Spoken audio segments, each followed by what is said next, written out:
New York City in the 1970s was a cold place for a dreamer. Sylvester Stallone stood outside a casting office, his fingers numb as he clutched a worn, dog-eared script. Inside, the air was thick with smoke and indifference. He delivered his lines with every ounce of heart he possessed, only to watch the director shake his head in disgust. "Your speech is slurred," the man said, pointing toward the exit. Stallone didn't argue. He took a job cleaning lion cages at the zoo, the smell of predators filling his lungs, but his mind remained elsewhere. Every night, under the flickering light of a dim bulb, he sat scribbling dialogue onto scraps of paper. The turning point arrived in 1975, inside a dark, crowded theater. He watched Muhammad Ali trade blows with Chuck Wepner. As Wepner staggered, bleeding and broken, he refused to fall.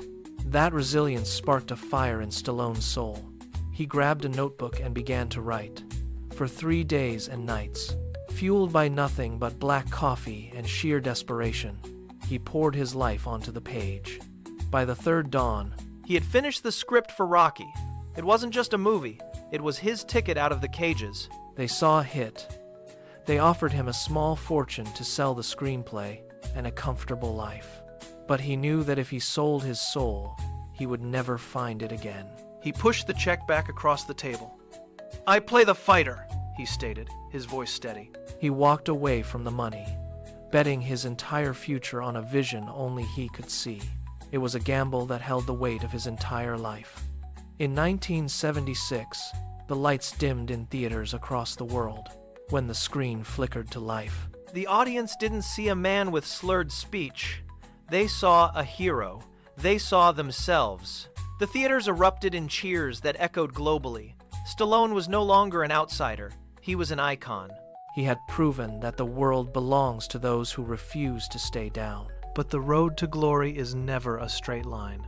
By the 1990s, the hits began to slow, and the applause faded. Critics sharpened their pens, writing articles declaring his career dead and buried. Stallone read the headlines, felt the sting, and then quietly set the papers aside. He didn't offer excuses. Instead, he went back to the gym. In 2006, he donned the boxing gloves one last time for Rocky Balboa.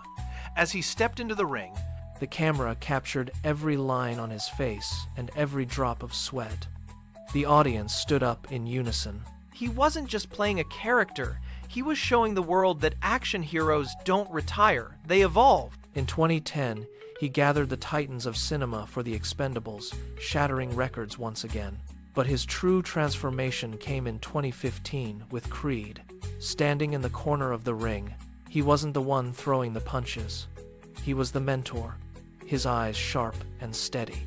When awards season arrived, he walked onto the stage to accept his Golden Globe. The room stood still.